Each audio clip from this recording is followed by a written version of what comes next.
अर्रहमानिर्रहीम मालिकि यौमिद्दीन इहदिनस सिरातल मुस्तक़ीम सिरातल लज़ीना गैरिल मग़्ज़ूबि अलैहिम वलद्दाल्लीन।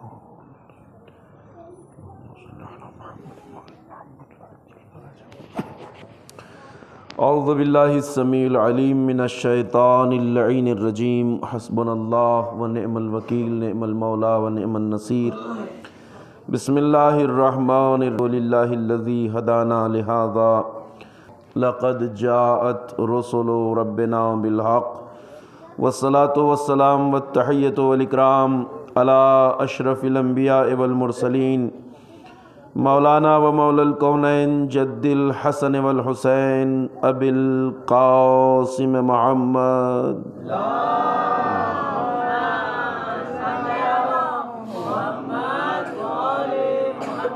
व अला आलिहि तय्यबीन अत्ताहिरीन अल मासूमीन अल मज़लूमीन व लअनतुल्लाहि दाइमतुल बाक़ियतुल अबदियतु अला अअदाइहिम व क़ातिलिहिम व गासिबी हुक़ूक़िहिम अजमईन मिनल आना इला क़ियाम यौमिद्दीन।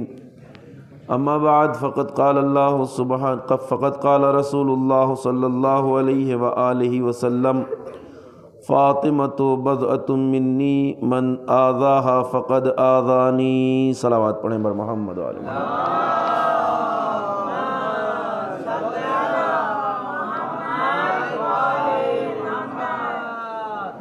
अज़ीज़ान मोहतरम और बुज़ुर्गान गिरामी क़द्र, शहज़ादिए कायनात हज़रत फ़ातिमा ज़हरा सलामुल्लाह अलैहा से मंसूब ये अय्याम जो अय्याम अज़ाए फ़ातिमिया कहलाते हैं, ये जारी व सारी हैं। और इन अय्याम में हम शहज़ादिए कौनैन की उस मज़लूमियत को याद करने के लिए और उस मज़लूमियत का पुरसा वारिसे शहादत वारिसे शहज़ादी हज़रत हुज्जत इब्न अल हसन अल महदी अलैहिस्सलातु वस्सलाम की खिदमत में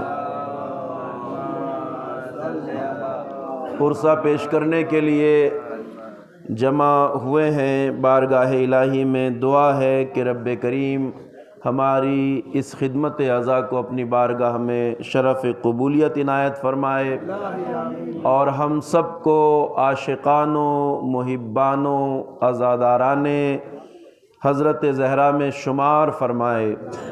परवरदिगार मुताल बानिए मजालिस के तौफ़ीक़ात में इज़ाफ़ा फ़रमाए और इस अमल को बारगाह इलाही में परवरदिगार शरफ़ क़बूलियत इनायत फ़रमाए।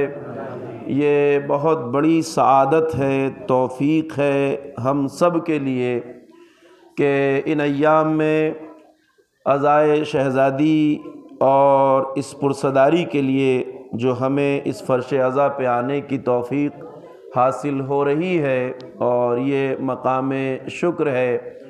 शहज़ादी आलमियान जिनकी फ़ज़ीलतें बेशुमार हैं, जिनकी अज़मत का अंदाज़ा कोई इंसान लगा नहीं सकता, जिनके मर्तबे का अंदाज़ा कोई इंसान लगा नहीं सकता, यही वजह है कि रूए ज़मीन पर ऐसी पाकीज़ा हस्तियाँ जो वजह तख़लीक़ कायनात भी हैं, जो फ़ज़ीलत किरदार अज़मत किरदार के एतबार से भी कायनात की मुमताज़ तरीन हस्तियाँ हैं, ऐसी हस्तियाँ, ऐसी शख्सियतें, ऐसी ज़वात मुक़द्दसा जिनके दरवाज़े पर आलम बशरियत और इंसानियत को अपना सर एहतराम से झुकाना चाहिए था और झुकाना चाहिए। क़यामत यही है कि कायनात वजूद में जो शख्सियतें पाकीज़ा हैं, जो मक़सद खिलक़त कायनात हैं, जो बशरियत के लिए चराग़ हिदायत हैं, जो इंसानियत के लिए मशअल राह हैं, जो बशरियत को राह नजात दिखाने वाली हैं, उन्हीं शख्सियतों ने इंसानियत की बका के लिए, राह हिदायत की बका के लिए सबसे ज़्यादा मुसीबतें और मसाइब बर्दाश्त किए। हमारा गम अज़ाए अहले बैत में ना कभी कम होने वाला है, न कभी ख़त्म होने वाला है, इसलिए कि ये वो शख्सियतें थीं जिनका एहतराम अल्लाह ने इंसानियत पे वाजिब करार दिया था। ये वो शख्सियतें हैं जिनकी मोहब्बत कुरान में फ़र्ज़ की गई है। ये वो शख्सियतें हैं जिनके एहतराम का हुक्म खालिक कायनात ने दिया है। कमाल यही है, अफसोस इसी का है, और ये गम और ये अफसोस कभी ख़त्म नहीं हो सकता कि जिनकी मोहब्बत, जिनकी मवद्दत, जिनसे इश्क और जिनके एहतराम का हुक्म कुरान मजीद में दिया गया है, उम्मत ने सबसे ज़्यादा सितम उन्हीं अहले बैत पर ढाए हैं। हज़रत इमाम ज़ैनुल आबिदीन अलैहिस्सलातु वस्सलाम का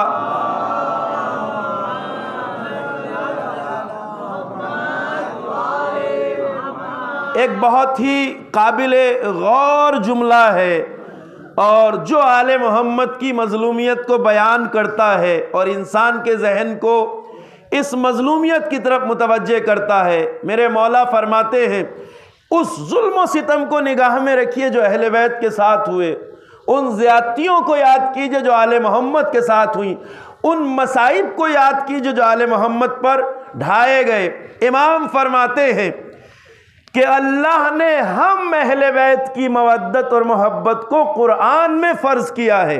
पैगंबर अकरम से अल्लाह का हुक्म आया कि इन लोगों से कह दो कि मैं तुमसे कोई अज्र नहीं मांगता इल्ला ये कि तुम मेरे अहले बैत से मोहब्बत करो। आया मवद्दत आपके जहन में है, ए रसूल इन लोगों से कह दो कि अजर रिसालत के तौर पर जो मैंने खिदमत अंजाम दी है, जो मैंने तुम्हें जहालतों से निकाला है, जो मैंने तुम्हें तारीकियों से निकाला है, जो मैंने तुम्हें राह हिदायत दिखाई है, जो मैंने तुम्हें गुमराहियों और तारीकियों से निकाल कर रोशनी और हिदायत का रास्ता दिखाया है, इसका अज्र मेरे अहले बैत की मोहब्बत है।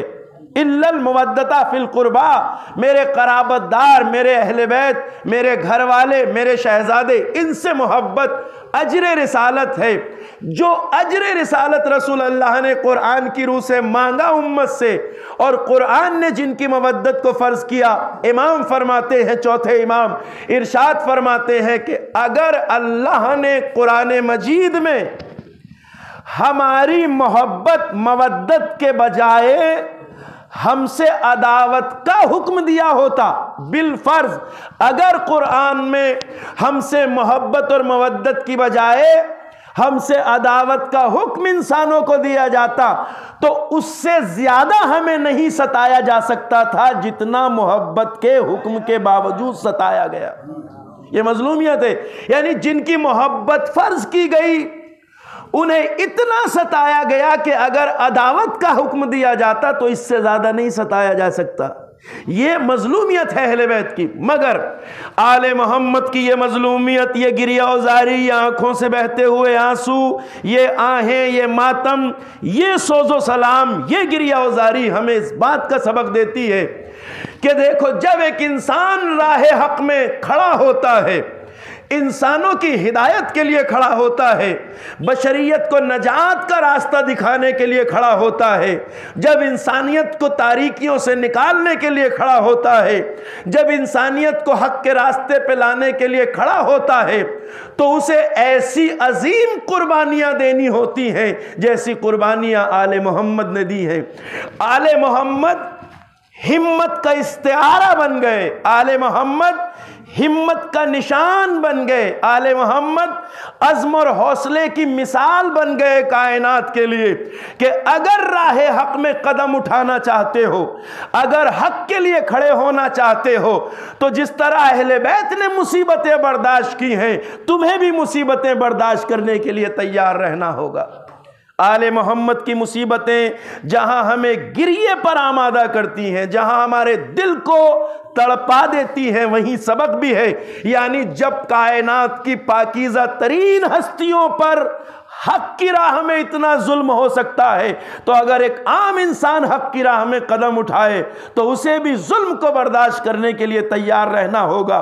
गोया आले मोहम्मद की कुर्बानी कोई रायगा कुर्बानी नहीं है, ये कुर्बानियाँ हिम्मत का इस्तिआरा बन गई, ये जुर्अत की मिसाल बन गई, ये राह हक के मतवालियों को क़यामत तक राह अमल दिखाने का वसीला और ज़रिया करार पाई। अब आइए उस बात की तरफ। बज़अतुम मिन्नी कहा है रसूल अल्लाह ने, फातिमा मेरा टुकड़ा है।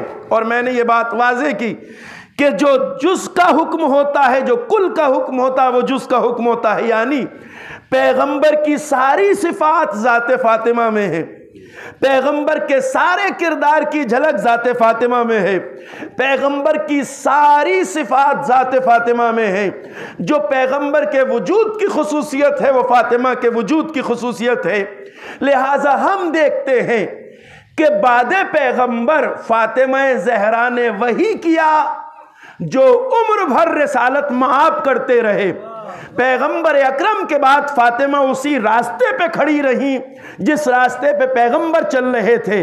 पैगंबर के बाद फातिमा ने वही रास्ता इख्तियार किया जो पैगंबर का रास्ता था। अब आप देख लीजिए, जिस दिन से रसूल अल्लाह ने दावत इस्लाम का आगाज किया, इस्लाम की तालीमात को पहुंचाया, अल्लाह की तौहीद, अपनी नबूवत और अहकाम शरीयत जिस दिन से रसूल अल्लाह ने पहुंचाए, उसी दिन से आपने अमीरुल मोमिनीन की विलायत, खिलाफत और वसायत का भी ऐलान किया।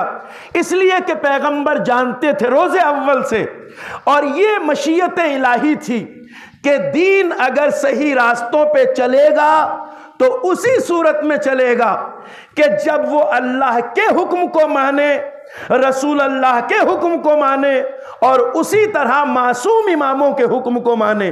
अगर ये रास्ता अपनाएगा तो इस्लाम इस्लाम रहेगा, और अगर ये रास्ता छोड़ देगी उम्मत तो इस्लाम के नाम पर चंगेजियत जगह ले लेगी, इस्लाम के नाम पर जुल्म जगह ले लेगा, इस्लाम के नाम पर फिरौनियत खड़ी हो जाएगी, इस्लाम के नाम पर नमरूदियत खड़ी हो जाएगी। इसीलिए इस्लाम में इस्लाम का नाम भी था और इसमें यजीद जैसे बदकिरदार भी पैदा हुए, हज्जाज जैसे जालिमों ने भी जन्म लिया, और इसी इस्लाम में मुतवक्किल अब्बासी जैसे सितमगरों ने भी जन्म लिया।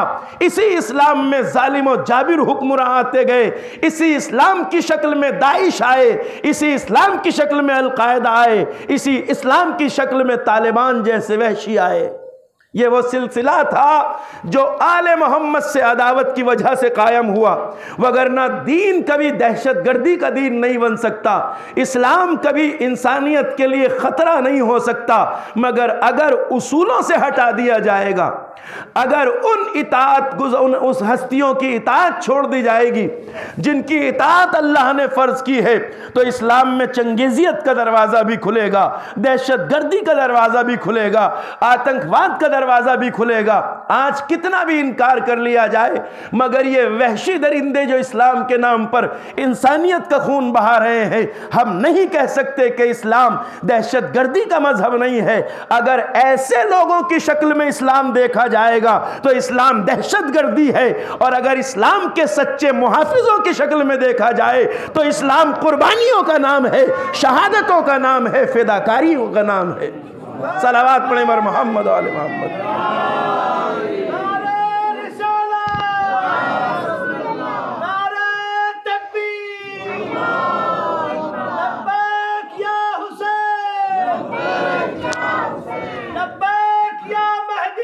लब्बैक या महदी।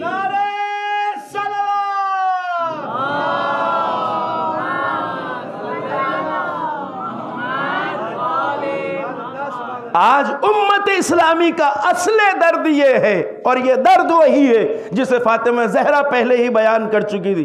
फातिमा इसी को रोकना चाहती थी। आज उम्मत इस्लामी की बदबख्ती ये है, आज उम्मत इस्लामी की सबसे बड़ी खराबी ये है कि उन्होंने अपने लिए उस दीन को मुंतखब कर लिया जो दीन मोहम्मदी के मुकाबले में, जो दीन मोहम्मदी के मुकाबले में इस्लाम अमवी है।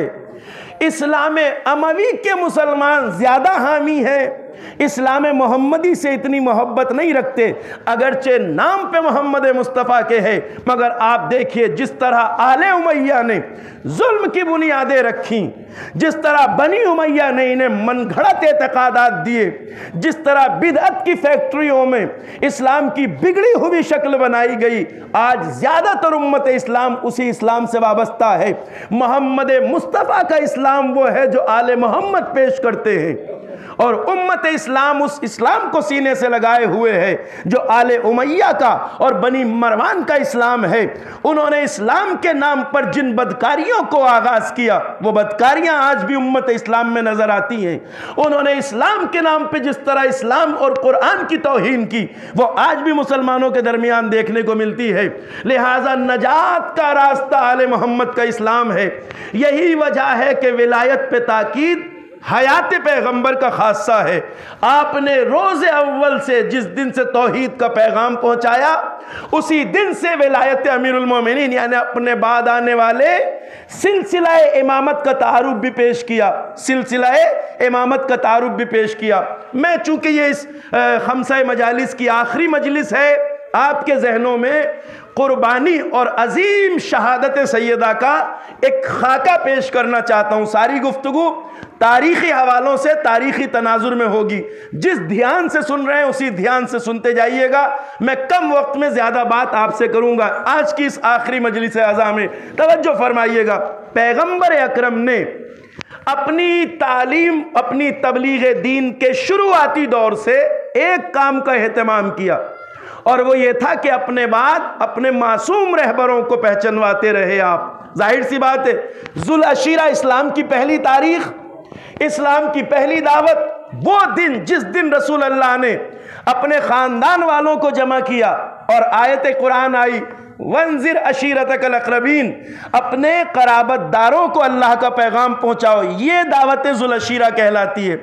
इसमें जितने लोगों को रसूल अल्लाह ने जमा किया, वो सब के सब अभी इस्लाम को पहचानते थे, ना अल्लाह को पहचानते थे, ना आपको रसूल अल्लाह मानते थे। पैगंबर अकरम ने 3 दिन लगातार दावत की। 2 दिन शैतानत के तौर पर ये उठ के चले गए, रसूल अल्लाह की बात नहीं सुनी, मगर तीसरे दिन एक मोमिन कामिल के हुक्म से इन्हें बैठना पड़ा, जिस जात का नाम है अबू तालिब। 2 दिन से मेरा भतीजा कुछ कहना चाहता है, बेहयाओं उठ के चले जाते हो। अबू तालिब ने डांट के बिठाया, सब खामोश होके बैठ गए। और आज अबू तालिब का भतीजा खिताब कर रहा था, फरमाया, लोगों मैं अल्लाह का रसूल हूँ, उसकी तरफ से तुम्हारे लिए तौहीद यानी पाकीज़ा ज़िंदगी का हुक्म लेके आया हूँ, शरीयत को लेके आया हूँ। अल्लाह की तौहीद को मानो, मेरी रिसालत को मानो, मैं अल्लाह का रसूल हूँ। और इसी के साथ रसूल अल्लाह ने एक बात कही जो आपने बारहा सुनी है। सुनो, अब इस मेरे अक़रबा, इस ख़ानदान के अफराद में जितने यहाँ जमा हैं, जो तुम में सबसे पहले मेरी मदद, मेरी नुसरत का वादा करेगा, वो मेरा भाई, मेरा वजीर, मेरा जानशीन, मेरा खलीफा और उम्मत पर वली होगा, यानी उम्मत का मालिक व मुख्तार होगा। कहा या नहीं कहा? अमीरुल मोमिनीन 10 साल की उम्र है अली इब्न अबी तालिब की, कोई लब्बैक नहीं कहा। अमीरुल मोमिनीन ने लब्बैक कही, पैगंबर ने बिठा दिया, ताकि कल ये ना कह दे कहने वाले कि हम भी खड़े होके कह सकते थे मगर पहले अली बोल पड़े। बिठा दिया, अली बैठ जाओ। फिर पैगंबर ने यही ऐलान दोहराया, फिर कोई ना बोला। अली इब्न अबी तालिब ने नुसरत का ऐलान किया, फिर रसूल अल्लाह ने बिठा दिया, फिर ऐलान किया, ताकि क़यामत तक कोई ज़बान न खोल सके कि हम भी नुसरत का वादा कर सकते थे, ताकि पैगंबर की नियाबत व विसायत व विलायत हमें भी मिल जाए।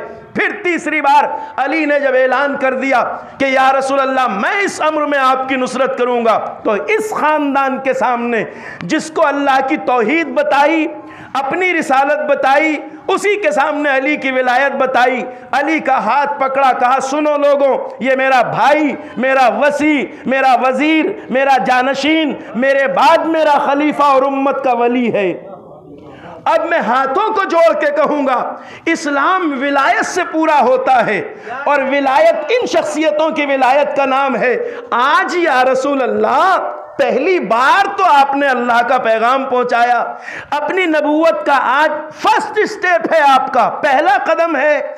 आज बस इतना कीजिए ना, आज बस इतना कीजिए कि अल्लाह की तौहीद पहुंचाइए, अपनी नबूवत पहुंचा लीजिए कि आप नबी हैं। ये अली की विलायत आज पहुंचाने की जरूरत क्या है?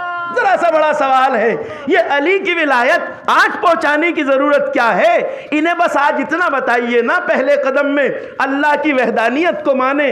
आप चूंकि कह रहे हैं तो आपकी रिसालत को माने। ये अली की विलायत आज ही क्यों मनवा रहे हैं? और उनसे मनवा रहे हैं जिन्होंने अभी अल्लाह को अल्लाह नहीं माना, आपको रसूल अल्लाह नहीं माना, है ना? अभी तो रसूल अल्लाह को भी नहीं माना ना। उनसे कहा ये मेरा भाई, मेरा वसी, मेरा वजीर, मेरा जानशीन, मेरा खलीफा, उम्मत पर मेरी तरफ से वली होगा। इनसे क्यों कहा?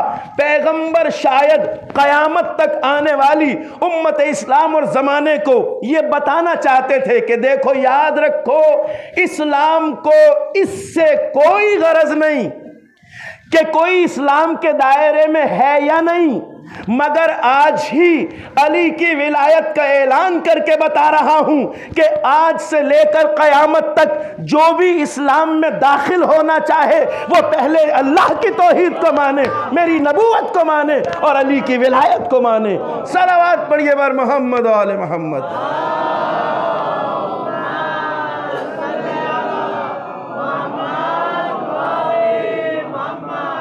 यानी इस्लाम पूरा ही नहीं होगा जब तक अल्लाह, रसूल अल्लाह और अली की विलायत को न माने। सिलसिला इमामत की पहली कड़ी मैं जो बात, जिस गुफ्तगू तक आना चाहता हूं वो ये है कि जो काम रसूल अल्लाह ने जिंदगी भर किया, जुल अशीरा से लेकर गदीर तक, कोई मौका पैगंबर की जिंदगी में बड़ा मौका, मेन पॉइंट, मेन मौका पैगंबर की जिंदगी में कोई ऐसा नहीं आया जब आपने अली की विलायत का ऐलान न किया।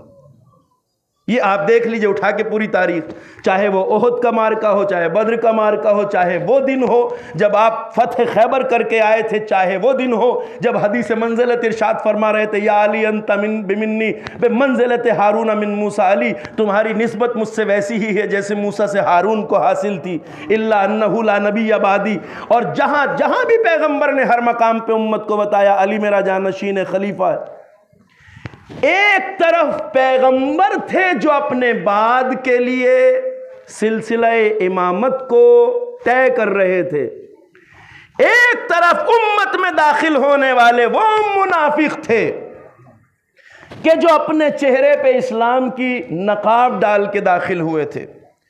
जिस तरह पैगंबर पहले दिन से इस मंसूबे को लेके चल रहे थे कि मेरे बाद उम्मत बेसहारा न रहे, उम्मत का सहारा वो मासूम हस्तियां हों जिन्हें मैं पहचानवा रहा हूं अल्लाह के हुक्म से, उसी तरह मुनाफिक टोला भी इस बात की मंसूबा साजी कर रहा था कि बादे पैगंबर हम जिंदगी पैगंबर में तो कुछ नहीं कर सकते, मगर रसूल अल्लाह के बाद इस्लाम उस रास्ते पे नहीं जाने दिया जाए जिस रास्ते पे मोहम्मद मुस्तफ़ा चाहते हैं। तवज्जो फरमाइएगा, इसके लिए बारीक तरीन मंसूबा साजी थी। अगर तारीख का गहराई से मुतालिया किया जाए तो कुछ लोगों ने रोज़े अव्वल से यह कोशिश की थी कि वो उम्मत के सामने अपने आप को उजागर रखें, वगरना मुझे इंसाफ से बताइए, जिस दिन पैगंबर हिजरत करके मक्के से मदीना जा रहे थे और आपने अपने सारे साथियों से यह कहा था कि आज की रात कोई घर से बाहर ना निकले, तो एक आदमी रात की तारीकी में मक्के की गलियों में क्या कर रहा था कि पैगंबर किधर से जा रहे हैं, किधर से निकल रहे हैं।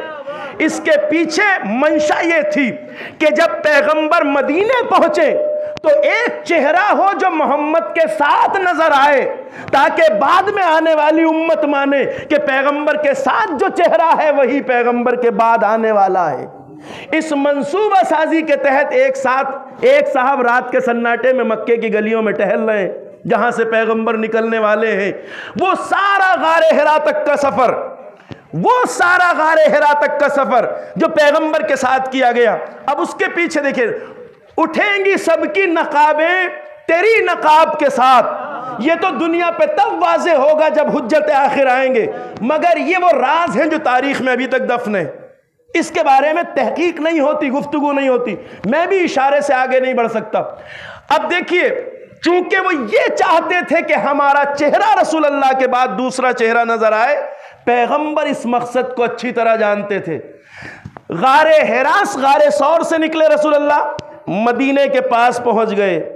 अब मदीने में पैगंबर यूं ही नहीं चले गए। भाई जब आप इतना लंबा सफर करके आ गए हैं तो आप मदीने में दाखिल क्यों नहीं हो जाते? पैगंबर 3 दिन रुके रहे मंजिले उक़बा पर, हैं? 3 दिन पैगंबर रुके रहे। क्यों रुके रहे? चूंकि पैगंबर जानते थे कि मेरे मंसूबे के मुकाबले में जो मंसूबा जारी है उस मंसूबे को नाकाम कैसे बनाना है। पैगंबर इतने बड़े शहर में जहां हजारों लोग रसूल अल्लाह का इस्तकबाल करने को खड़े थे, मदीने वाले, 3 दिन तक पैगंबर उस शहर में वारिद नहीं हुए। पूरा मदीना रसूल अल्लाह का इंतजार कर रहा है। 1 फरसख के फासले पे पैगंबर रुके हुए हैं। क्यों रुके हुए हैं? ताकि वो चेहरा जो दूसरे नंबर पे अपने आप को दिखाना चाहता है उसका वो मंसूबा नाकाम हो जाए। पैगंबर मदीने में तब तक दाखिल नहीं हुए जब तक अली न पहुंच गए। ये पैगंबर की गहरी नजर थी उन चीजों पर जो पैगंबर समझ रहे थे कि इन सारे मसाइल के पीछे मकसद क्या है, हदफ क्या है। वगरना रसूल अल्लाह घर में बैठने को कहें, आप घर के बाहर क्या कर रहे हैं? सवाल ये है। अब देखिए, पैगंबर का मंसूबा ज्यादा गालिब है। अगर 3 दिन तक एक साहब घर नहीं आते, आपके शहर से बाहर हैं, शहर में दाखिल नहीं होते, तो हर आदमी यही सवाल करेगा ना कि क्यों नहीं आए, क्यों नहीं आए। पहले ही कदम पे रसूल अल्लाह ने उस मंसूबे को इस तरह नाकाम किया कि उस शहर के इंतजार करने वालों को जिसमें रसूल अल्लाह को दाखिल होना था, उस शहर के हर फर्द को पता चल गया कि पैगंबर जिसकी वजह से दाखिल नहीं हो रहे हैं वो नाम अली इब्न अबी तालिब का नाम है। एक सलावत पढ़िए बर मोहम्मद व आले मोहम्मद।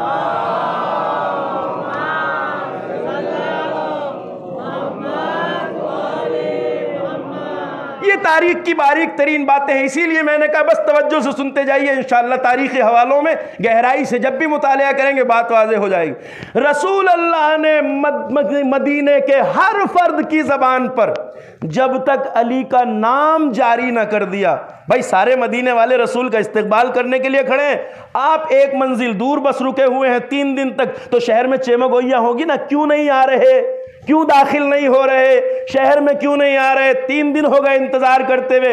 अब हर एक की जबान पे यही है कि पैगंबर किसका इंतजार कर रहे हैं? पैगंबर अली का इंतजार कर रहे हैं। वल्लाह मेरी जान कुर्बान हो जाए, पैगंबर ने अली को पहचानवाने के लिए ऐसा एहतमाम किया कि यहां भी 3 दिन इंतजार कराया ताकि उम्मत के हर फर्द की जबान पे अली का नाम चला जाए। और उस दिन जब ज़ुल्क़अदा में अली की विलायत का ऐलान किया, हाजियों को 3 दिन तक रोके रहे। 3 दिन में घर वालों की बेचैनी कीर्ति बढ़ जाती है। वो हाजी साहब जिन्हें आज लौटाना चाहिए था घर, उनका 3 दिन तक अता पता नहीं है। लिहाजा हर घर में एक चर्चा थी कि पैगंबर ने किसकी वजह से रोका? उसी की वजह से जिसके लिए कल रोका था। सलावत पढ़िए बर मोहम्मद व आले मोहम्मद।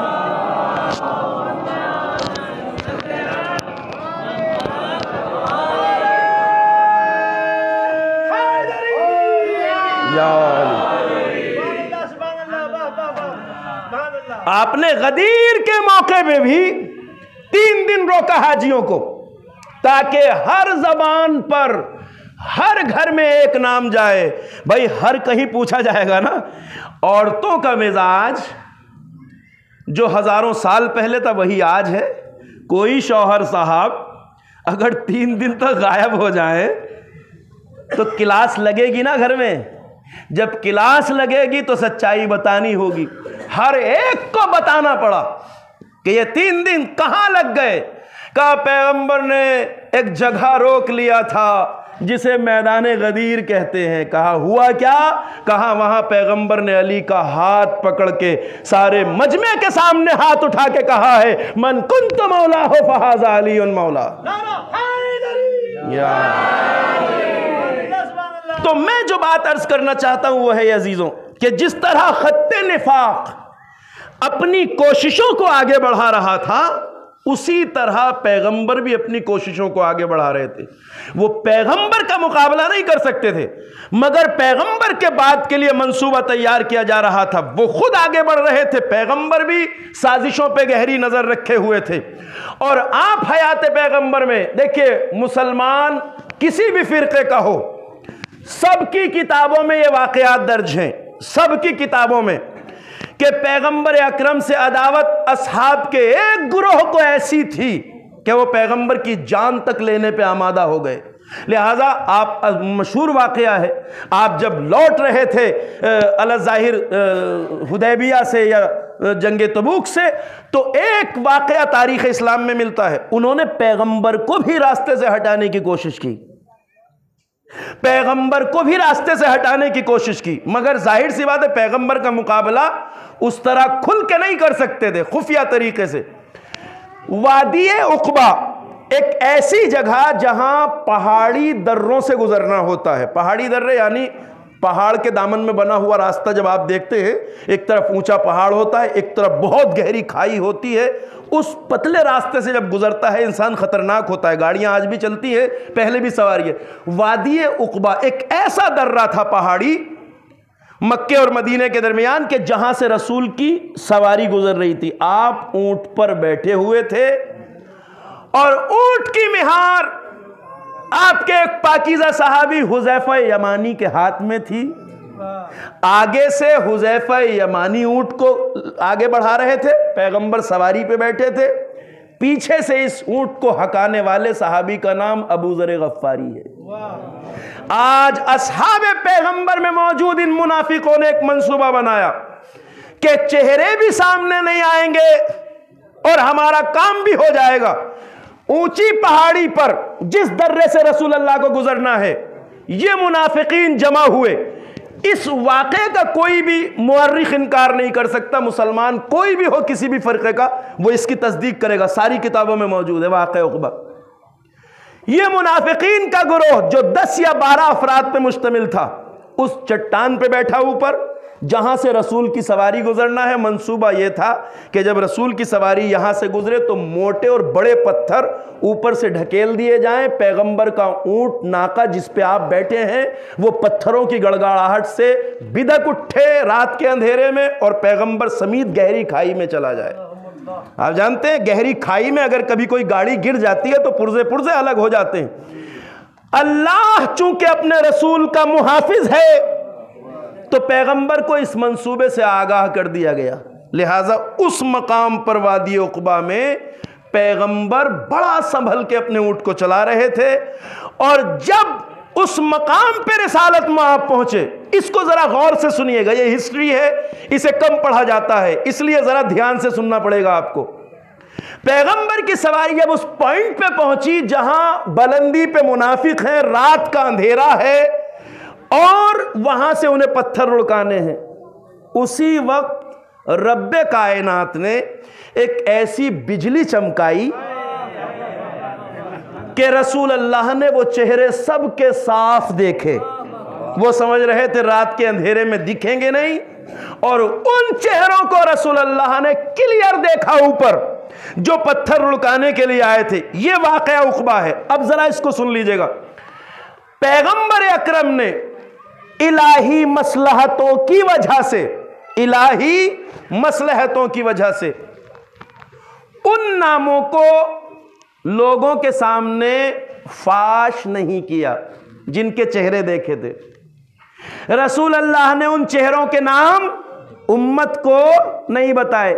इलाही मसलहत, पैगंबर अपने दीन की मसलहतों को सबसे बेहतर जानते हैं। जिन चेहरों को रसूल अल्लाह ने उस रात वादी उक़बा की उस चट्टान पर बैठे देखा, उनके नाम रसूल अल्लाह ने उम्मत को नहीं बताए, मगर वाक़या सबके इल्म में था।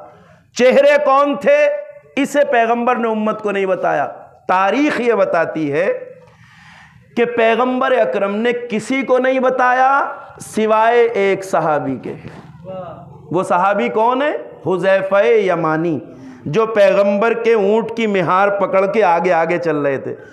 उन्हें रसूल अल्लाह ने लिस्ट लिखवाई, उन नामों की फहरिस्त लिखवाई। का हुज़ैफा, ये लिस्ट इन नामों की तुम्हारे पास अमानत रहेगी, ये तुम कभी किसी को नहीं बताओगे। हुज़ैफा ही हमारी बिजली चमकी, हुज़ैफा ने खुद भी देखा, रसूल अल्लाह ने लिस्ट लिखवाई। पीछे कौन है? अबू ज़र गफ़ारी।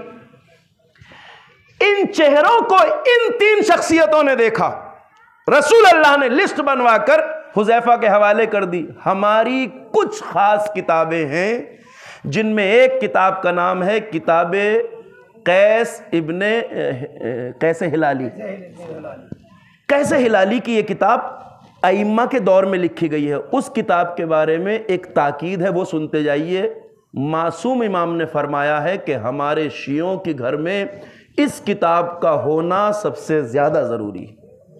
किताब कैस इब्न हिलाली बड़ी मशहूर किताब है। इस किताब में मैं दो वाक़ियों की तरफ इशारा करता हूं। एक तो यह कि पैगंबर ने नाम नहीं बताए, दूसरा पैगंबर ने लिस्ट बना के दी, किसे? हुज़ैफा यमानी को, साथ में है अबू ज़र गफ़ारी भी। हमारी बाज़ किताबों में अबू ज़र से नक़ल है, वो सारे नाम अबू ज़र गफ़ारी से नक़ल है। अबू ज़र गफ़ारी ने कई मकामात पर क्लियरली वो नाम बताए जो तारीख़ में दर्ज हैं, किताब सुलैम इब्न कैस में भी दर्ज हैं।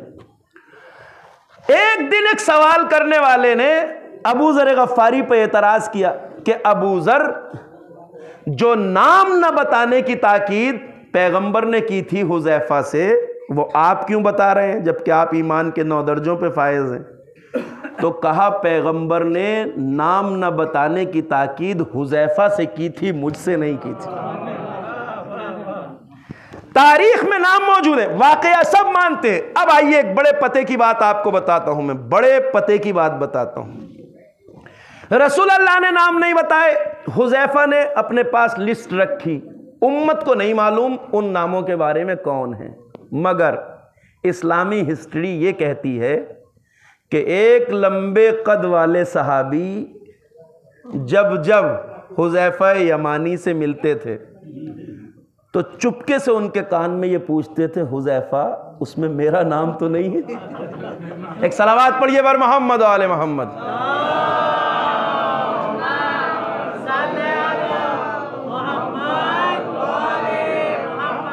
चोर की दाढ़ी में वो अक्सर रोकते थे हुज़ैफा को, हमेशा पूछते थे। हुज़ैफा को वसीयत थी पैगंबर की, तुम्हें किसी को नहीं बताना। अक्सर पूछते थे, हुज़ैफा, उसमें मेरा नाम तो नहीं है। मैं ये कहना चाहता हूं कि जिस तरह खत्ते निफाक अपने मिशन को लेकर आगे बढ़ रहा था, उसी तरह रसूल अल्लाह अपने बाद के लिए मासूम इमामों की रहबरी और इमामत के लिए मंसूबे को लेकर आगे बढ़ रहे थे। ये मंसूबे पैगंबर की जिंदगी में उतने खुल के सामने नहीं आए, मगर पैगंबर का आखिरी दौर जब करीब आया ना, तो इनके चेहरे और उम्मत के सामने खुल के आए। चूंकि पैगंबर का आखिरी दौर करीब आ रहा था, अब दोनों में से किसका मंसूबा उतरेगा मैदान में, उसका वक्त करीब आ रहा था। रसूल अल्लाह गदीर में ऐलान कर चुके थे कि अनकरीब मैं तुम्हारे दरमियान से रुखसत हो जाऊंगा। पैगंबर बीमार हुए और यह बीमारी पैगंबर की शदीद बीमारी थी और यह आपका मरजुल मौत कहलाता है। इस मौके पर आप जरा तारीख का मुतालिया करें, और इसको तो बहुत वजाहत से सबने लिखा है, इसमें किसी ने पर्दादारी भी नहीं की है, तारीख में क्लियरली लिखा गया है। इस मौके पे क्या हुआ कि रसूल अल्लाह बीमार हुए, शदीद बीमारी थी पैगंबर की, शदीद बीमारी। मगर यह मौका वो था कि जब रूम का लश्कर मुसलमानों पर हमला करने की तैयारी कर चुका था। रूम का लश्कर, पहले 2 बड़ी सुपर पावर थी दुनिया में, एक रोम, एक पर्शिया, जो मौजूदा ईरान है और वो आज का यूनान। 2 ताकतें उस जमाने में रूम और फारस की थी। रूम बहुत बड़ी फौज लेकर तैयार था मुसलमानों पर हमला करने का। मुसलमानों ने भी, पैगंबर अकरम ने भी एक लश्कर जर्रार तैयार किया रूमी ताकत से मुकाबले के लिए। ये इस मौके की बात है जब पैगंबर बीमार हुए। इन अय्याम में पैगंबर एक बड़े लश्कर की तैयारी कर रहे थे, उसी वक्त पैगंबर बीमार हुए। लश्कर तैयार हो गया और इस लश्कर का सरदार पैगंबर ने एक नौजवान को बनाया जिसका नाम है उसामा इब्ने ज़ैद।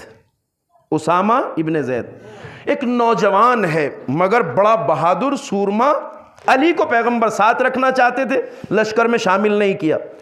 उसामा को लश्कर का सरबराह बनाया गया। पैगंबर इस बीमारी के अय्याम में ये हुक्म दे रहे थे कि उसामा के लश्कर को रवाना करो मदीने से, उसामा के लश्कर को मदीने से रवाना करो। पैगंबर ने हुक्म दे दिया, मगर जो लोग जान रहे थे कि रसूल अल्लाह की यह बीमारी कोई मामूली बीमारी नहीं, वो मदीना छोड़ के जाने को तैयार नहीं थे।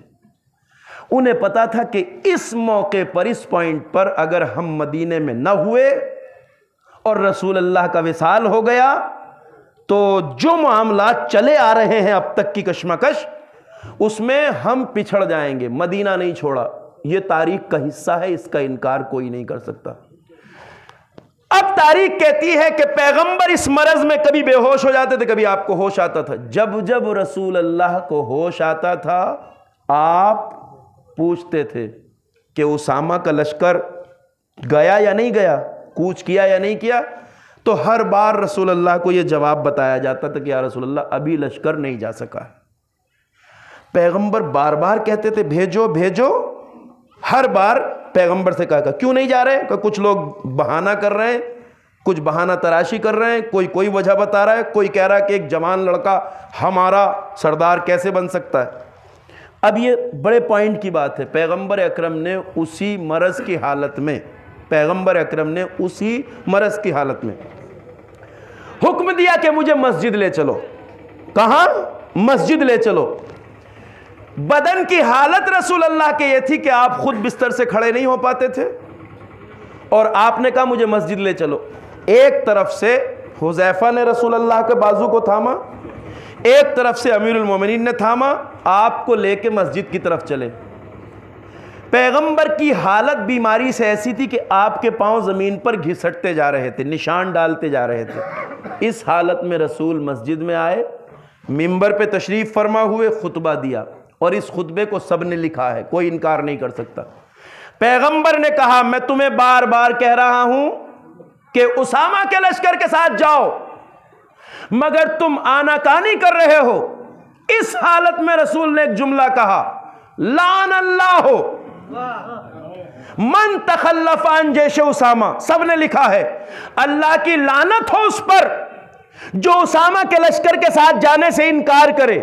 बस यहीं से हम कहते हैं कि रसूल अल्लाह के नाफरमानों पे लानत करना हमारी इजाद नहीं है, सुन्नत रसूल अल्लाह है। सलावत पढ़िए बार मोहम्मद आले मोहम्मद।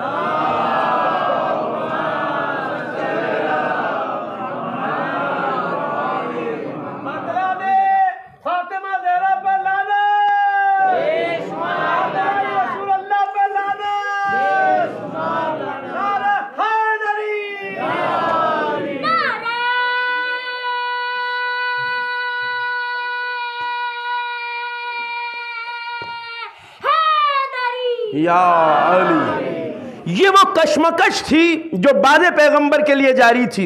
मदीना खाली नहीं छोड़ सकते थे ताकि पैगंबर का मिशन आगे ना बढ़ जाए। अब मैं बताना चाहता हूं, अब ये पैगंबर की हयात का आखिरी दौर बहुत से चेहरों को उम्मत के सामने वाज़े कर रहा था। इसी मौके पे वो वाकया हुआ जिसे वाकया किरतास कहते हैं, कलम और कागज का वाकया, तारीख में बहुत मशहूर है। हिब्रुल उम्मा मुफस्सिर इस्लाम हजरत अब्दुल्ला इब्न अब्बास जब जब इस वाक़े को याद करते थे तो वो चीख मार के रोया करते थे कि उस दिन पैगंबर के साथ हुआ क्या। रसूल अल्लाह ने उसी मरज के हालत में असहाब रसूल अल्लाह के पास जमा है, हुक्म दिया मेरे लिए कलम और कागज लेके आओ ताकि तुम्हारे लिए एक ऐसी तहरीर लिख जाऊं कि जिस तहरीर जिस लिखे हुए के होते हुए तुम कभी मेरे बाद गुमराह न हो।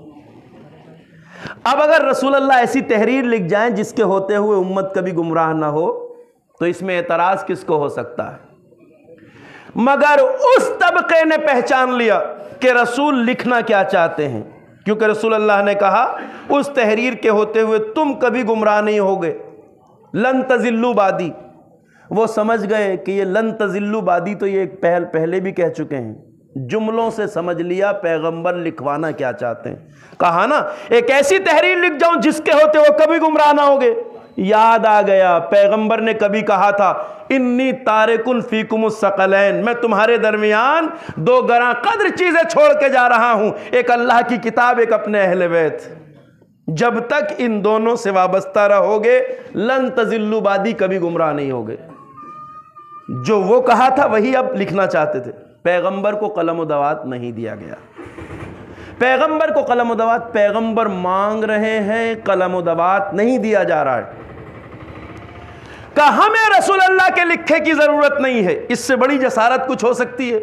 कहा हस्बुना किताब अल्लाह, हमें तो अल्लाह की किताब काफी है। देखिए अगर किताब काफी होती तो क्या रसूल अल्लाह को लिखने की जरूरत होती? रसूल ज्यादा जानते हैं या आप ज्यादा जानते हैं? पैगंबर अकरम लिख के देना चाह, और यही कुरान जिसे सीने से लगाने की बात की जा रही, यही तो कह रहा है कि वमा आताकुमुर रसूल फखुज़ूहु वमा नहाकुम अन्हु फंतहू। रसूल जो दे उसे ले लो, जिससे मना करें उससे रुक जाओ। इसका मतलब यह है कि सिर्फ रसूल की बात को रोकने के लिए बहाना बनाया गया। इसे कहते हैं मजहब के हथियार से मजहब पे हमला करना। कहा हस्बुना किताब अल्लाह, हमें अल्लाह की किताब काफ़ी है। पैगंबर अकरम की खिदमत में इतनी बहस हुई आपस में, पाकीज़ा असहाब कह रहे थे रसूल जो कह रहे हैं मानो, लोग कह रहे थे नहीं। अब इस बहसम बहसी में शोर मचने लगा, और उस शोर में रसूल अल्लाह को इतना गजब तारी हुआ कि पैगंबर ने ऑर्डर दिया कि सबको मेरे पास से निकाल दिया जाए, जितने लोग हैं। निकलते निकलते एक साहब ने पैगंबर के बारे में वो जसारत की जिस जसारत को शायद पूरी कायनात में कोई ना कर सके पैगंबर के साथ। कहा गया इन्नर रजुल ला यहजुर, रसूल अल्लाह के लिए ये लफ्ज़ इस्तेमाल, ये तो बकवास कर रहे हैं, नऊज़ु बिल्लाह खकम बताएं। इन्न रसूल अल्लाह कद गलबहुल वज्ह, पैगंबर के दिमाग पर बुखार का असर चढ़ गया है, यानी दिमाग से कुछ नहीं सोच रहे हैं, जो कह रहे हैं ज़बान पे ऐसे ही चल रहा है। नऊज़ु बिल्लाह खाकम बदहन, जिसके शऊर, जिसके अक्ल, जिसकी हिदायत की ज़मानत कुरान ने ली। और ये क्यों कहा गया?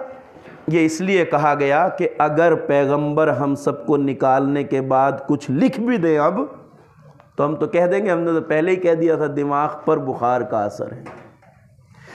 जसारतें पैगंबर के आखिरी दौर में खुल के सामने आ रही थी, और यह सोचे समझे मंसूबे के तहत था, ऐसा नहीं है कि बेवजह था। इसकी वजह सुनिए, यह टोला बादे पैगंबर लोगों पे यह दिखाना चाहता था कि हम जो पैगंबर के सामने जबान दराजी कर सकते हैं, उनके सामने आम उम्मती की क्या औकात है। और अब उस सवाल का जवाब आपको यहीं से मिल जाएगा कि ये मदीना रसूल अल्लाह के बाद चुप क्यों हो गया, ये सारा मदीना खामोश क्यों हो गया। अली के हक के लिए कोई बोला क्यों नहीं इस शहर में? अकेली फातिमा बोल नहीं थी, कोई क्यों नहीं बोला? इसलिए कि इस शहर को डरा दिया गया था। उस तबके ने जसारतें करके, जहां रसूल अल्लाह के साथ जसारत की, वहां यह भी समझा दिया उम्मत को कि हम जो रसूल अल्लाह के सामने जबान दराजी कर सकते हैं, आम उम्मती की हमारे सामने क्या औकात। इसीलिए मदीना बादे रसूल इनके सामने खामोश हो गया, चुप हो गए लोग। और मैं ये बात आपसे पूरे यकीन के साथ बताना चाहता हूं कि इसका इजहार रसूल अल्लाह के फौरन बाद हो गया। रसूल का जनाजा रखा था, पैगंबर का वफात हो गई, आप इस दुनिया से रहलत फरमा गए, सारे असहाब जमा हैं और रसूल का जनाजा रखा है। तारीख कहती है कि एक सहाबी ने तलवार घुमा के लोगों के बीच कहा कि सुनो, अगर किसी ने भी ये कहा कि रसूल अल्लाह की रहलत हो गई है तो मैं उसका गला काट दूंगा। ये तो बहुत सामने की बात थी ना। उम्मत इतना डर गई थी कि कोई ये कहने वाला नहीं था। भाई ये तो सामने की बात थी ना, कोई भी कह देता मैं क्या कह रहे हो यार, देखो रसूल का जनाजा रखा है, तुम कह रहे हो रसूल का इंतकाल नहीं हुआ, ये तो सामने की बात थी ना। मगर मदीने वाले चुप हो गए, डर के मारे कोई नहीं बोला। और जिस शहर में रसूल अल्लाह का जनाजा सामने होने के बावजूद कोई ये ना कह सके कि रसूल इंतकाल फरमा गए हैं, उनसे आप ये उम्मीद कर सकते हैं कि वो कुछ महीने पहले के वाक़े के बारे में बहस करेंगे कि पैगंबर ने अली को अपना खलीफा बनाया था, जानशीन बनाया था, अली की विलायत का ऐलान किया था। जो सामने की बात नहीं कह सकता वो कुछ महीने पहले की बात पर बहस कर सकता है। ये हुआ बाद पैगंबर इस शहर में, लोग चुप हो गए, मदीना खामोश हो गया, तलवारें जंग आलूद हो गईं। और अब इस शहर में हक की आवाज एक ही थी और वो थी फातिमा ज़हरा की आवाज। पूरी जिंदगी रसूल अल्लाह ने जिस मिशन को आगे बढ़ाया, अब वो मिशन बिज़अतुर रसूल के पास आ गया, क्योंकि फातिमा जुज़ए रिसालत माब है, फातिमा टुकड़ा है पैगंबर का। और अब उस मिशन को लेके किसे बढ़ना है? फातिमा ज़हरा को। और मैं ये भी कहना चाहता हूँ कि इस शहर में फातिमा का एहतराम क्यों नहीं किया गया? रसूल की एक बेटी मदीने में है, सारी उम्मत एहतराम करती, करना चाहिए था, वो करती, मगर अगर फातिमा चुप बैठ जाती। सारा जुल्म इसलिए हुआ कि फातिमा खामोश नहीं बैठी, फातिमा ने जिहाद किया है, फातिमा ने आवाज़ उठाई है, फातिमा ने पैगंबर के मिशन को आगे बढ़ाया है, क्योंकि आप बज़अत पैगंबर हैं, जुज़ए रिसालत माब है। ये वो खुलासा था गुफ्तगू का, इसमें वक्त ज़्यादा गुजर गया है, इसीलिए मैं ज़्यादा तूल नहीं दूंगा। मगर इस शहर में रसूल अल्लाह के बाद आसानियाँ नहीं थी, बहुत मुश्किल हालात पैदा हुए। इस शहर में बाद रसूल अल्लाह इस नई हुकूमत को मजबूत करने के लिए कितना खून बहाया गया वो तारीख में दर्ज है, पढ़ा नहीं जाता मगर दर्ज है। सबसे पहला कत्ल इस शहर में सहाबी रसूल हजरत फुजा का हुआ। फुजा रसूल का एक सहाबी, मस्जिद में मुसल्ला नमाज से उन्हें घसीट कर सहने मस्जिद में लाया गया, जानमाज से घसीट कर, और सहने मस्जिद में जिंदा आग में जला दिया गया। ये रसूल अल्लाह के बाद शहर मदीना में हुआ। आप समझते बड़े आसान हालात है। जिहाद फातिमा का मामूली जिहाद नहीं, ये मदीने वाले जो रसूल अल्लाह के लिए अपना दिल बिछाते थे, जान की बाजी लगाते थे, जिन्होंने अपना शहर रसूल के हवाले कर दिया था, ये औलाद रसूल अल्लाह के हक़ में क्यों नहीं बोल रहे थे? सब खामोश क्यों थे? असहाब, मुहाजिरीन, अंसार सब चुप क्यों थे? इसलिए कि यहाँ बड़े बड़े जराइम हुए थे, इतने खौफनाक हालात पैदा कर दिए गए थे कि लोगों में बोलने की हिम्मत नहीं रही थी। मजबूर नहीं थे वो, हिम्मत नहीं रही थी, हौसले छीन लिए गए थे। सहने मस्जिद में सहाबी को जिंदा जलाया गया। मैंने गुज़िश्ता साल पूरा वाक़या तफसील से पढ़ा था, इसलिए इशारा नहीं करूंगा। कबीला अंसार के सरदार एक रसूल का पाकीज़ा सहाबी है, साद इब्ने इबादा, आबिद शब जिंदादार, रातों को जान नमाजों पे पूरी पूरी रात इबादत करने वाला पाक सहाबी साद इब्ने इबादा। साद इब्ने इबादा ने आके अली के हक़ के बारे में बात की, अली के हक़ के लिए बोले। अंसार जो मदीने के लोग थे, उनके सरदार थे। रात के वक्त हुकूमती बदमाश ने तीर मार के गली में मदीने की आपकी लाश गिरा दी। सुबह को यह लाश जब पड़ी हुई मिली, अब देखिए साद इब्ने इबादा कोई छोटा मोटा साहबी नहीं था, आम लोगों की बात अलग है। अंसार के सरदार थे, अंसार के सरदार, मदीने के जो असली लोग थे उनके सरदार। इतना बड़ा सरदार मार दिया गया। सुबह को लाश मिली, मुकदमा दरबार खिलाफत में आया, मदीने की नई सरकार ने एक फैसला सुनाया इसके बारे में। कहा भाई कातिल कौन है, इतना बड़ा साहबी मारा गया? तो तारीख बताती है कि एक बात कही गई और ये मर्डर की फाइल हमेशा के लिए बंद कर दी गई इतने बड़े साहबी की। एक बात तय होती है, आप जानते हैं, जब सरकारें किसी को मरवाती हैं तो कातिल कभी पकड़े नहीं जाते हैं। सरकार ने मदीने की एक फैसला सुनाया कि हमने बड़ी तहकीक कर ली है कि साद इब्ने इबादा को किसने मारा है, हुकूमत इस नतीजे पे पहुंची है कि इसे किसी इंसान ने नहीं मारा, बल्कि रात के अंधेरे में इन्हें जिन मार गए। इतने बड़े सहाबी के कत्ल की फाइल बंद कर दी गई। फुजा मारे गए, साद इब्न इबादा मारे गए। एक बहुत दर्दनाक वाकया इस्लामी तारीख में है जिसने मुसलमानों का दिल खून कर दिया था उस वक्त। वही शख्स जिसने साद इब्न इबादा को कत्ल किया था, वो एक लश्कर लेकर रसूल अल्लाह के एक सहाबी के कबीले पहुंचता है। उस सहाबी का नाम है मालिक इब्न नुवैरा। मालिक इब्न नुवैरा रसूल का पाकीज़ा सहाबी। उसने क्या कहा था? उसने कहा था हम अपने हिस्से का ज़कात उसे देंगे जो रसूल का खलीफे बरहक होगा। शजार बहादुर कबीला था। जब लश्कर पहुंचा तो वो भी मुकाबले के लिए तैयार हो गए। कहा गया कि हम लड़ने नहीं आए हैं, बात करने आए हैं। हम बात करने आए हैं, हम मेहमान हैं, मुसलमान हैं, बात करने आए हैं। कब मेहमान की तरह आ रहे हो तो वेलकम। पूरे कबीले ने उनका इस्तकबाल किया। पूरा लश्कर मदीने से जो आया था कबीले में आ गया और उनकी खातिर मदारात की गई, पजीराई की गई, खाने खिलाए गए। रात जब आ गई और कबीले वाले अपने असलहे रख के अपने बिस्तरों में आराम करने चले गए, उसी रात के सन्नाटे में इस आए हुए लश्कर ने धोखे से पूरे कबीले को कत्ल कर डाला। उस रात पूरा कबीला मार दिया गया। मालिक इब्न नुवैरा का इतना बड़ा कबीला पूरा खत्म कर दिया गया। मालिक इब्न नुवैरा जैसे सहाबी को मार दिया गया, उनके 12 बेटों को मार दिया गया। इस्लामी तारीख का सबसे शर्मनाक जुर्म उसी दिन हुआ। उसी रात मालिक इब्न नुवैरा की ज़ौजा के साथ ज्यादती की गई।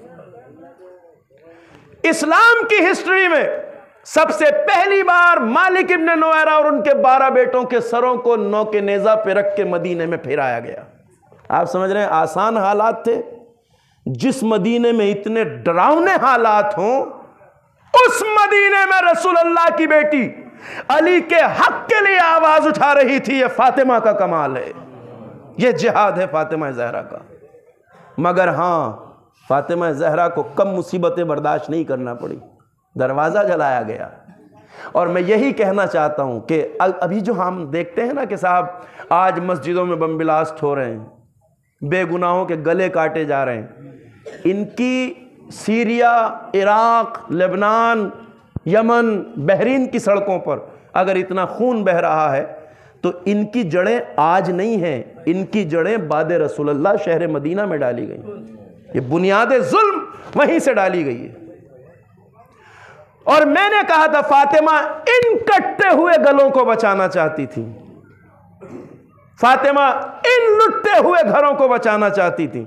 ये शौहर के हक की लड़ाई नहीं थी। ये इसलिए फातिमा आवाज नहीं उठा रही थी कि मेरे शौहर अली को हुकूमत मिल जाए। हुकूमत की बात नहीं थी, विलायत की बात थी। जिहाद ज़हरा का ये था। फातिमा इसलिए मैदान में थी ताकि उम्मत उस रास्ते पे ना जाए। मैंने जो रिवायत पढ़ी थी, मैं ऐसे थनों को पलते हुए देख रही हूं जिनसे उम्मत को ताज़ा दूध की बजाय बरसता हुआ खून मिलेगा। ये फातिमा कल बता रही थी। और इसके लिए ज़हरा अतहर ने बहुत मुसीबतें बर्दाश्त की। वल्लाह इंसान सोचता है कि एक खातून 18 साल की उम्र में इतना बड़ा जिहाद कर सकती है, मगर फातिमा जुज़े रिसालत माम, पैगंबर के मिशन को बाद पैगंबर जिसने आगे बढ़ाया वो फातिमा ज़हरा की ज़ात है। मैंने अर्ज़ किया था कि रसूल अल्लाह की शहादत के तीसरे दिन बाद फातिमा का दरवाज़ा जलाया गया, यानी उसी दिन फातिमा की पसलियाँ टूटी, उसी दिन शिकम में मोहसिन शहीद हुए, उसी दिन ज़हरा का दरवाज़ा जला, उसी दिन अली के गर्दन में रस्सी का फंदा डाला गया। और इस 3 दिन बाद के हुए वाक़े के बाद फातिमा रोज़ बरोज़ कमज़ोर होती रही। और तारीख़ कहती है 75 दिन या 95 दिन ज़हरा ज़िंदा रही। इतनी लागर हो गई थी फातिमा कि कभी उठना भी चाहती थी तो असा के सहारे चलती थी।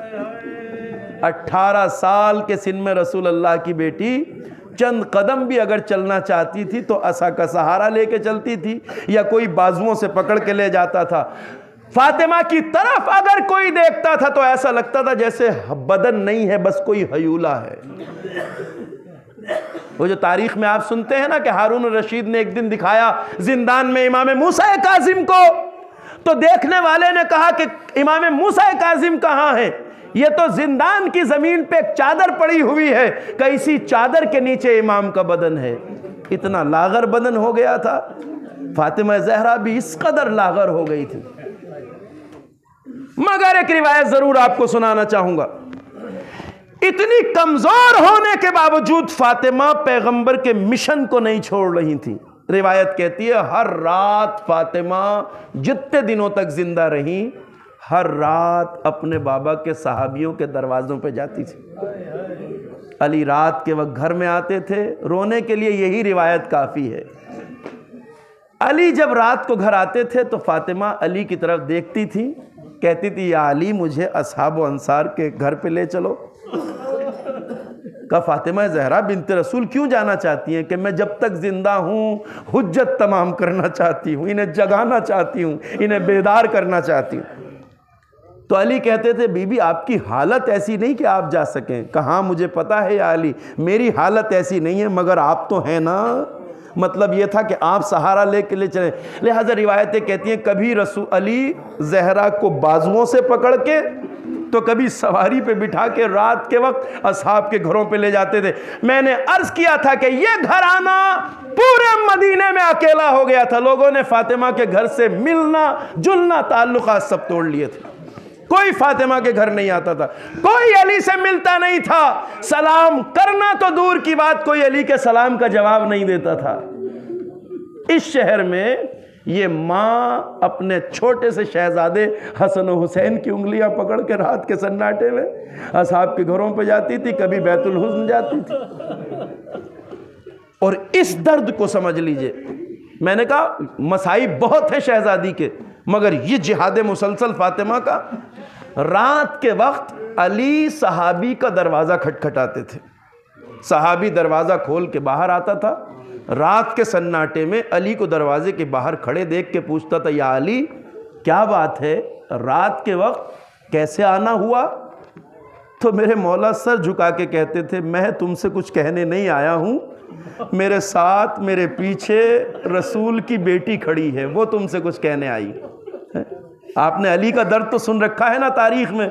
मौला कुछ नहीं कहते थे, इसलिए कि कहा जाता था अगर अली कहते हैं अगर मैं अपने हक के लिए बोलता हूं तो कहते हैं अबू तालिब के बेटे को हुकूमत की लालच है, चुप रहता हूं तो कहते हैं देखो अली मौत से डर गए। ना मुझे हुकूमत की लालच है ना अबू तालिब का बेटा मौत से डर सकता, इसलिए कि मेरे पास अब तक वो जुल्फ़िकार है जिससे मैंने मरहब व अंतर को जमीन चटाई।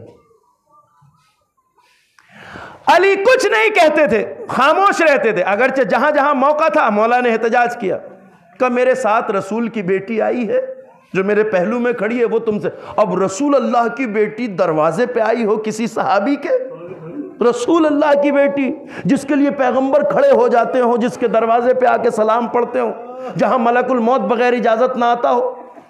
ये सहाबी लरज उठता था, कांप जाता था, हाथ जोड़ के कहता था बिन्ते रसूल आई हैं, रसूल की बेटी, जी फरमाइए शहजादी क्या कहना है। तो रिवायतें कहती हैं मेरी शहजादी अली के पहलू से खड़े होके कहती थी मैं तुमसे बस इतना पूछने आई हूं कि क्या तुम्हें याद नहीं है जुलअशीरा से लेकर गदीर तक मेरे बाबा ने कितनी बार अली के हक के बारे में बात की है। का बिन्ते रसूल हमें सब याद है, का जब याद है तो बोलते क्यों नहीं, जब याद है तो आवाज क्यों नहीं उठाते, जब याद है तो अली की हिमायत में खड़े क्यों नहीं होते। तो पता है बुज़दिल मदीना क्या कहता था, रसूल की बेटी को जवाब देते थे बिन्ते रसूल अब क्या करें, बात आई गई हो गई। हाँ अगर अली भी उस दिन सकीफा में आए होते तो हम जरूर अली का साथ देते। और ये कह के जब ये सहाबी दरवाज़ा बंद करने लगता था तो रिवायत कहती है बिन्ते रसूल कहती थी तुम्हें मेरे बाबा के हक की कसम अभी दरवाज़ा बंद ना करो, पहले मेरी एक बात का जवाब दो। जी क्या कहना चाहती है? कि ये जो कह रहे हो अगर अली भी आए होते सकीफा में तो सच बताओ इंसाफ से क्या अली भी रसूल अल्लाह के जनाजे को बेगुस्ल कफन छोड़ के उसी तरह आ जाते जिस तरह दूसरे लोग जमा हुए? ये फातिमा का एहतजाज था। और सारी मुसीबतें ज़हरा पर जो पड़ी वो इसी मुकावमत की वजह से पड़ी। विलायत की हिमायत हमें फातिमा की सीरत सबक देती है कि अपने जमाने के इमाम का साथ किस तरह देना है। पसलियां टूट जाएं मगर इमाम वक्त का साथ देना है, बदन जख्मी हो जाए मगर इमाम वक्त का साथ देना है। हमें भी किसी इमाम का साथ देना है अजीजों। पहले से इस सीरत को सुन के अपने आप को इतना मजबूत बनाना है। कुर्बानियों का ये जज्बा इसी मजलिस अज़ा के फर्ज से मिलता है। अपने ज़माने के इमाम के साथ किस तरह खड़ा होना है, उसका पहला सबक फातिमा ज़हरा दुनिया के सामने पेश कर रही हैं। आसान नहीं था। जब दरवाज़ा आपके पहलू पे गिरा है ना जलता हुआ, तो आपने तड़प के फिज़ा को आवाज़ दी, फिज़ा मेरी मदद के लिए आओ। फिज़ा मेरा मोहसिन मार दिया गया। और ये वो वक्त था जब ज़हरा की पसलियां टूटी। इन्हीं टूटी पसलियों की वजह से ज़हरा 75 या 95 दिन जिंदा रही। और एक दिन वो आया जब घर में अस्मा बिनते उमैस से फातिमा ने कहा, अस्मा मैं हुजरे में जा रही हूँ, जब तक मेरी तस्बीह व तहलील की आवाज़ आती रहे तो समझना फातिमा जिंदा है। जब आवाज़ आना बंद हो जाए तो जान लेना मैं दुनिया से रुखसत हो गई हूँ। देखो अस्मा, वसीयत मेरी ये है, जब मेरे दोनों शहजादे आए ना हसन और हुसैन, तो मेरे शहजादों को खाना खिलाना, खास तौर से मेरे लाल हुसैन का ख्याल रखना। अजरकुम अल्लाह। रिवायत कहती है अस्मा के कान हुजरे की तरफ लगे हुए थे। यकायक जब तस्बीह की आवाज बंद हो गई, हुजरे में आई। हुजरे में आके बिनते रसूल को हिलाया, क्या देखा? फातिमा की रूह कफ़स उनसुरी से परवाज कर गई। इसी वक्त दोनों शहजादे घर में दाखिल हुए। आए जैसे ही हुजरे के दरवाजे पे अस्मा ने रोक लिया, कहा आओ शहजादो आओ बैठो, पहले कुछ खा लो, मैं तुम्हारे लिए खाना लाती हूँ। बड़ी हैरत से अस्मा की तरफ देखा। शहजादे हसन हुसैन ने कहा, अस्मा आज लहजा बड़ा बदला है, क्या जिंदगी भर तुमने कभी देखा है हमने अम्मा के अगलावा कभी खाना खाया हो? हमने माँ के बगैर कभी खाना खाया हो? कहा शहजादो अब अम्मा न रही, जाके मस्जिद में बाबा को खबर दो। रिवायत कहती है दोनों शहजादे हुजरे में दाखिल हुए। अम्मा को खामोश बिस्तर पे लेटा देखा। हसन माँ के जनाजे से लिपट गए। कहा मादरे गिरामी कुछ तो बोलिए, मेरी जान जिस्म से निकल रही है। रिवायत लिखती है शहजादा हुसैन अम्मा के कदमों से लिपट गए, पाँव को बोसा देते जाते थे, कहते जाते थे अम्मा मेरा दम निकल जाएगा, मादरे गिरामी कुछ तो बोलिए। अजरकुम अल्लाह। पुरसे का हक अदा हो जाए अज़ादारों। मसाइब के चंद फिक्रे मजलिस तमाम। हुसैन इब्न अली हसन दोनों शहजादों को अस्मा ने कहा बाबा को खबर करो। रिवायत कहती है दोनों शहजादे अब जिनकी मां न रही हो उन बच्चों का हाल क्या होगा। दोनों दौड़ते हुए मस्जिद में आए, अमामा सर से फेंक दिया, बरहना पाँव मस्जिद में दौड़ते हुए आए। आके बाबा को आवाज दी, बाबा हम यतीम हो गए, हम यतीम हो गए बाबा, अम्मा चली गई। रिवायत कहती है फातह खैबर अली ने जैसे ही फातिमा की शहादत की खबर सुनी, शेरे किबरिया मस्जिद के फर्श पे मुंह के बल गिर के बेहोश हो गए। मैं आज़ादारों ये सोच रहा था कि जो इतना बड़ा फातह खैबर हो वो फातिमा की खबर शहादत सुनकर इस तरह बेहोश हो के क्यों गिर गया। उसकी वजह जानते हैं आज़ादारों, जिस शहर में फातिमा के अलावा अली का कोई ना हो उसमें ज़हरा भी चली जाए तो अली के दिल पे क्या गुजरेगी। अजरकुम अल्लाह। खुदा किसी गम में न रुलाए। शेर किबरिया को होश में लाया गया, बैतुल शरफ में तशरीफ लाए। ऐसा मरसिया अली ने पढ़ा है फातिमा के जनाजे पर जिसे सुन के कलेजा फटता है। फातिमा बिनते रसूल अल्लाह, अब अली की तन्हाई कौन सुनेगा, अब अली का दर्द दिल कौन सुनेगा। रात का वक्त आ गया। ज़हरा वसीयत कर चुकी थी, अली मुझे रात में गुस्ल देना, रात में कफन देना, अली मुझे रात में दफन करना। मदीना सो गया, हर तरफ तारीकी छा गई, बस अली के घर में यतीमों की सिसकियों की आवाज थी। और इस रात की तारीकी में अली ने फातिमा को तख्ते गुस्ल पे उतारा। बस मजलूम करबला के चाहने वालों, फातिमा के आजादारों, अली जैसा फातह खैबर ज़हरा को गुस्ल दे रहा है, चाहने वाला एक सहाबी दरवाजे के बाहर पहरा दे रहा है। घर में ज़हरा के यतीम सिसकियां ले रहे हैं, अली गुस्ल दे रहे हैं। सहाबी कहता है उसी बीच मुझे अली के चीख मार के रोने की आवाज़ है। मेरा दिल परेशान हो गया। जिंदगी भर मैंने अली को इस तरह चीख मारते न सुना था। मैं बेचैन था। जब कुछ देर बाद अली बाहर आए तो मैंने हाथों को जोड़ के कहा, शेरे किबरिया, आज ऐसा क्या हुआ जो इस तरह चीख मार के रोए? जंगों में बड़े जख्म लगे मगर कभी आप यूं नहीं रोए तड़प के। कहा, चाहने वाले न पूछ, टालना चाहा मगर जब मैंने इसरार किया तो कहा सुनना ही चाहते हो तो सुनो। जब मैं ज़हरा को तख्ते गुस्ल पर गुस्ल दे रहा था, गुस्ल देते देते पैरहन के ऊपर जब मेरा हाथ ज़हरा की पसलियों पे पहुंचा तो आज अली को पता चला ज़हरा की पसलियां टूटी हैं। मुझे सदमा इस बात का हुआ, इतने दिन गुजर गए मगर ज़हरा ने मुझसे कभी नहीं कहा अली मेरी पसलियां टूटी हैं। बस आज़ादारों, ज़हरा के बदन पे जख्मों के निशान थे, टूटी हुई पसलियां। ये दर्द अली के सीने में ऐसा बैठ गया कि जब रात के सन्नाटे में ज़हरा का जनाजा घर से निकला, खामोशी के साथ चंद चाहने वाले और ज़हरा के यतीम जब अली कब्रिस्तान आ गए जहां ज़हरा को दफन करना था, तो रिवायत कहती है रात के सन्नाटे में अली ने जैसे ही ज़हरा के बदन को तुरबत में उतारना चाहा, कब्र से 2 हाथ बुलंद हुए, आवाज आई, अली लाओ मेरी अमानत को मेरे हवाले कर दो।